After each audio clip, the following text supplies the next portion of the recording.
Welcome, everyone. I'm excited to kick off today's presentation on how to say no without closing doors. Today's session is all about setting boundaries with confidence and grace. We'll explore practical strategies to say no while maintaining strong relationships and keeping opportunities open. So, let's dive in and learn how to master this important skill. We're often taught early on that saying yes is a good thing.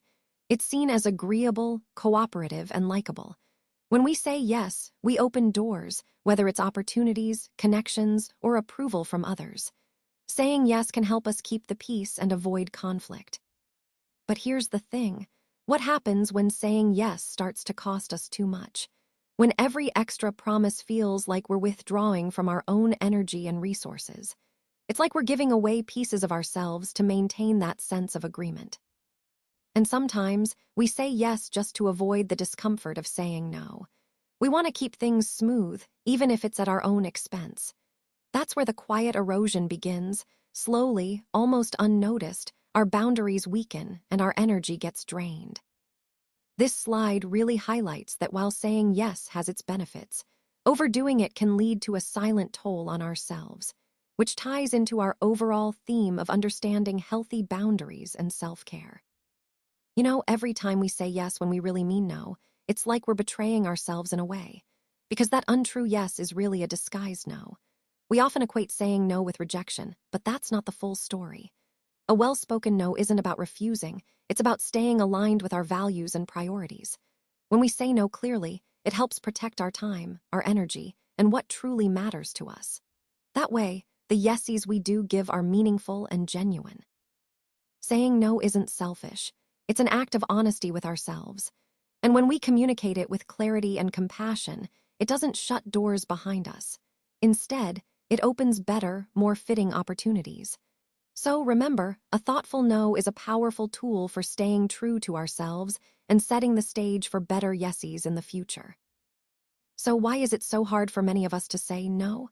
Well, it often goes back to our childhood experiences. Many of us were rewarded when we complied, and conversely, punished when we resisted. This created a deep wiring in our brains that says saying yes equals belonging, approval, and safety. That wiring doesn't just disappear as we grow older, it evolves with us. Now, we tend to say yes to avoid conflict, feelings of guilt, or the fear of being misunderstood. It's almost instinctive. We often overcommit because we want to be seen as reliable, generous, or professional, what we might call the good ones. And each time we say yes, willingly, it feels like a small reward, like a boost of belonging or validation that we're valued and understood. This is where our brain's chemistry kicks in. When we experience that moment of connection, dopamine is released, reinforcing that feeling and encouraging us to seek it again. But here's the tricky part. Even when we say yes out of politeness, habit, or quiet fear of disappointing others, an unwilling yes, that same circuit can be hijacked. We agree to something we don't truly want, and even though it might bring relief because of the approval we receive, it can give us a false sense of harmony. So, understanding this wiring helps us see why no can feel so difficult. It's not just about willpower. It's about recognizing the deep-rooted patterns that influence our responses. Over time, this mismatch between external approval and our internal truth can really take a toll. It breeds fatigue, that constant tiredness we feel when we're not true to ourselves, and quiet resentment, which often builds up without us even realizing it.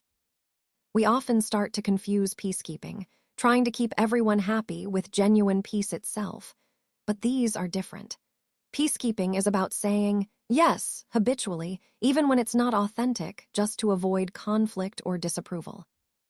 This presentation is focusing on that kind of over-agreement, the voluntary, habitual yes, that ends up undermining our boundaries. We're not talking about the yes that's coerced or forcefully extracted, but the one we give out freely, often out of habit or fear. And if you're curious, we might explore a deeper, more complex side of this in a future session, the terrain of consent and emotional pressure, which can be even more nuanced. Now, people-pleasing might look like kindness on the surface, but at its core, it's often a form of control. It's about managing how others feel so we can feel safe. It's like trying to keep everyone happy to keep ourselves protected. Ironically, this approach actually distances us from real connection. Authenticity gets filtered through anxiety, so instead of being genuine, we're often just trying to avoid conflict or rejection. And the cost of constantly saying yes, of always agreeing, even when we should say no, is subtle but profound. It leads to resentment, fatigue, and a quiet sense of invisibility, feeling unseen and unheard, even in our own lives. A no is never just a refusal. It's actually more than that. It's the boundary that helps protect the value and integrity of every yes we give. When we say no, we're creating space to ensure that the yes we do give is genuine and meaningful. This idea is at the heart of the integrity yes model. It challenges us to see boundaries not as punishments or barriers, but as a form of precision. They help us be clear and intentional about what we accept and what we don't. The model rests on 3 guiding ideas, and I want to highlight that these ideas are meant to help us see boundaries as tools for maintaining authenticity and trust. They're about creating a healthier, more honest way of engaging with others, rather than just shutting people out or saying no arbitrarily. So, in essence, this slide is about understanding that a no is a vital part of how we protect the quality of our agreements and commitments. It's about being precise and authentic in our boundaries, which ultimately supports stronger, more respectful relationships. Every yes has a cost. What I mean by that is, every time I say yes to something, I'm actually spending my resources, my time, my focus, and my emotional energy. These are all valuable currencies that I need to manage wisely. A yes that I can't afford today might seem harmless at the moment, but over time, it adds up. And if I keep saying yes to everything without considering the impact, I risk burning out or withdrawing altogether.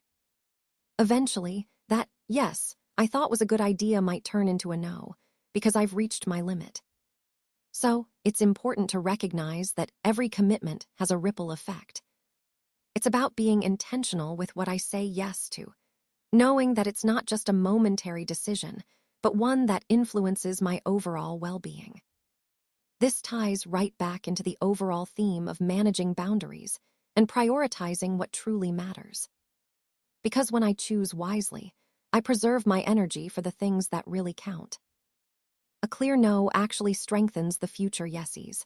When we set boundaries that are clear and firm, it helps others understand what to expect from us. People tend to respect boundaries that they actually understand, not ones that are vague or confusing. So, being transparent when you say no is really important. It shows others what they can depend on, not just what you're refusing. This transparency builds trust and makes future interactions smoother. Remember, a well-communicated no isn't about shutting people out.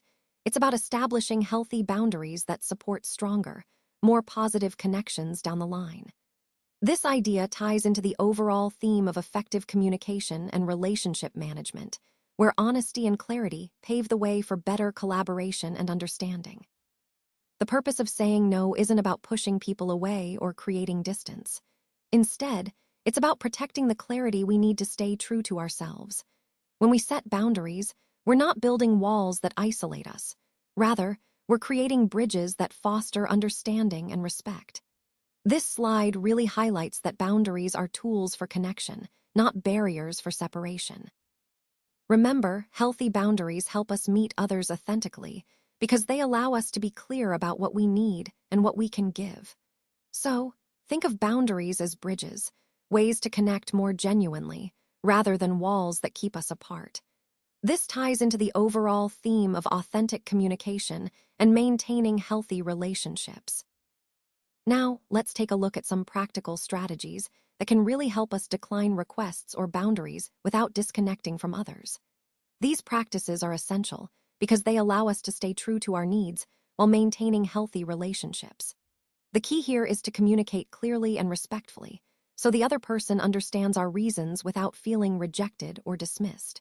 Remember, saying no doesn't have to mean cutting someone off. It's about setting boundaries in a compassionate way. By applying these practices, We reinforce our boundaries while keeping the connection strong. This aligns perfectly with the overall theme of maintaining healthy relationships through effective communication. So, let's explore some specific techniques that can help us achieve this balance effortlessly. Let's talk about leading with appreciation. Starting from a place of gratitude is incredibly powerful. When you say things like, "Thank you for thinking of me," or "I appreciate the trust," it immediately sets a positive tone. It helps to lower defensiveness because it shows you're acknowledging the other person's intentions and efforts. This approach keeps the conversation relational rather than transactional. Instead of focusing solely on the task or request, you're emphasizing the relationship and mutual respect. That small shift can make a big difference in how your message is received and how the interaction unfolds. Remember, by leading with appreciation, you're fostering trust and openness, which are essential for effective communication and collaboration. It's a simple but powerful way to strengthen your connections and make your conversations more impactful. Let's talk about the importance of being clear, not cruel, when communicating difficult messages. A straightforward no with a brief explanation is actually kinder than giving a long, apologetic half yes that leaves people confused. It shows respect and honesty. For example, saying, "Unfortunately, I can't commit right now," is more respectful than saying, "Maybe later," when you already know it's unlikely you'll be able to help. Clarity helps set realistic expectations and maintains trust. Remember, being direct and kind is a key part of effective communication and supports the overall theme of honest, respectful interactions. Let's talk about replacing guilt with vision. It's important to remember what your no actually protects, whether that's your energy, your focus, or your integrity. When you say no to things that don't align with your priorities, you're not just turning something down, you're creating space. Space for the right opportunities to come your way. Every time you set that boundary, you're making sure your energy goes toward what truly matters.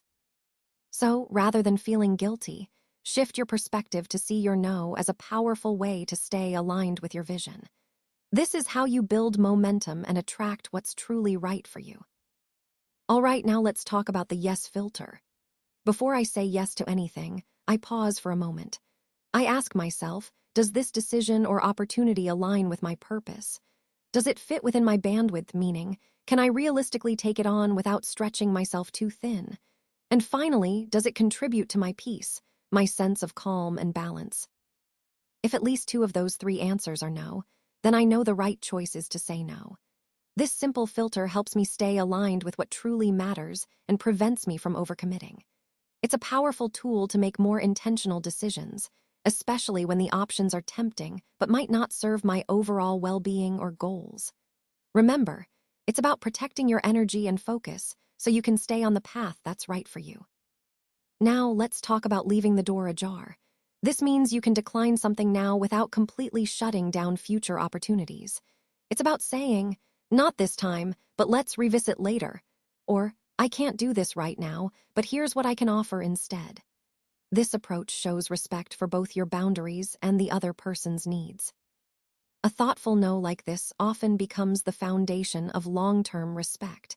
It demonstrates honesty and integrity, and it keeps the door open for future collaboration. These practices combine assertiveness with empathy. It's really a quiet art of protecting connection through honesty.